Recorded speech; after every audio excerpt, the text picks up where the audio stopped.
Hello there. This is the second devlog for the Scion game, which I'm not sure I'm going to be calling it Scion, but it's the alchemy based game. And here's the progress so far. I got little fireballs. Let me start with the list though. The list has a lot more stuff to it, and basically I crossed off everything related to combat to make the basis of the combat. And it goes like this. I have fireballs. I can switch it to any element that I want. So it has fire, air, earth, and water. And the water is looking a lot like water balloons, and I like it a lot.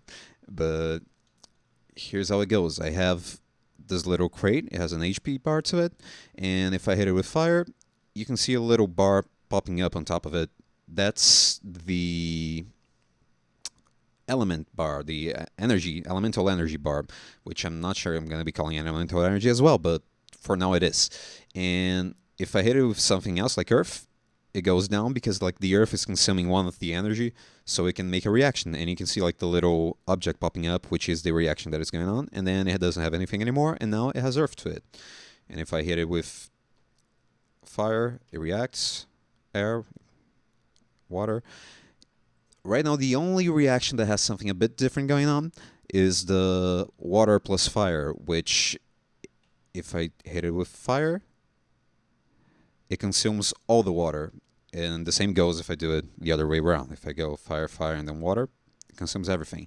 And each stack that it has consumed, it multiplies the damage by that amount. So it's like the base damage times 5 if you have 5 fire applied to it, and then you do a water damage to it.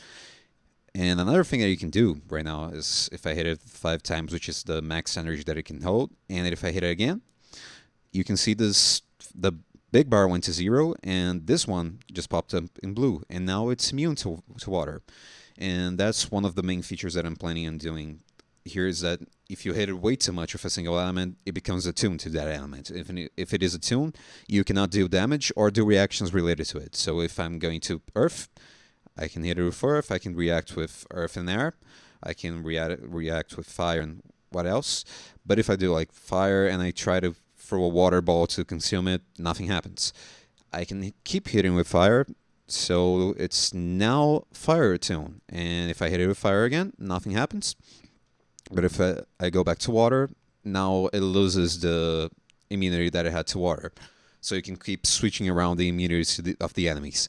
And I found that that's a very interesting way to make the combat. And whenever the bar fills up and it gains immunity, it gets attuned, I'm gonna make an overcharge thing.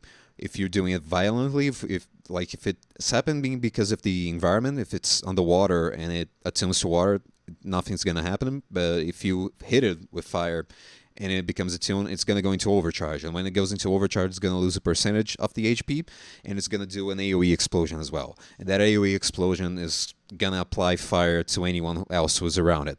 So if I had this box here, and I attune this with water, it's going to explode, and this one is going to be affected by water as well. So you can do like little chain reactions with that, and it's going to be interesting.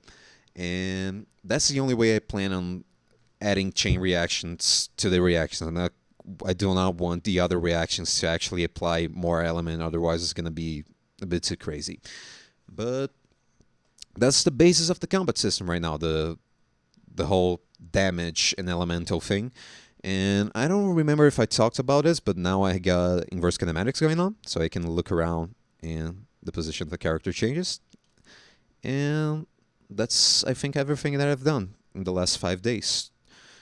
And yeah, it's pretty good progress. See you on the next devlog. Bye.